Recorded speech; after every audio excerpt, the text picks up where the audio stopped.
Hello friends, അപ്പോൾ ഇന്നത്തെ ഞങ്ങളുടെ ബ്രേക്ക്ഫാസ്റ്റ് റവ ഉപ്മാവാണ് കേട്ടോ. അപ്പോൾ ഞാൻ എങ്ങനെ റവ ഉപ്മാവ് വയ്ക്കണമെന്ന് നിങ്ങൾക്ക് കാണിച്ചു തരാം കേട്ടോ.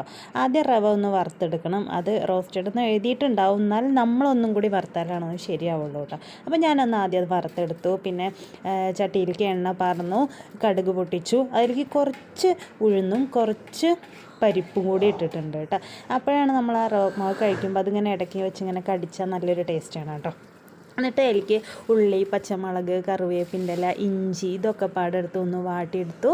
അതിലേക്ക് കുറച്ച് വെള്ളം പറന്ന് കൊടുത്തു കേട്ടോ. ആവശ്യത്തിന് നമ്മൾ എത്ര റവ എടുക്കുന്നുണ്ട് അതിന് പാകത്തിനുള്ള വെള്ളം കൂടി പറന്ന് കൊടുക്കണം. അത് പറന്ന് കഴിഞ്ഞ് അതിലേക്ക് അത് തിളച്ച് വന്നു കഴിഞ്ഞാൽ നമ്മൾ റവ ഇട്ട് കൊടുക്കുകയാണ് ചെയ്തത് കേട്ടോ. അതിൻ്റെ വീഡിയോ എൻ്റെ അടുത്ത് മിസ്സായി. അപ്പോൾ പിന്നെ റവ ഇട്ട് കൊടുത്തു. അതായി. അതിലേക്ക് കുറച്ച് തേങ്ങ ചിരകിയതും കൂടി ഇട്ട് നന്നായി ഇളക്കിയെടുക്കണം. അപ്പോൾ നല്ല സ്വാദിഷ്ടമായ റവ മാവ് റെഡി.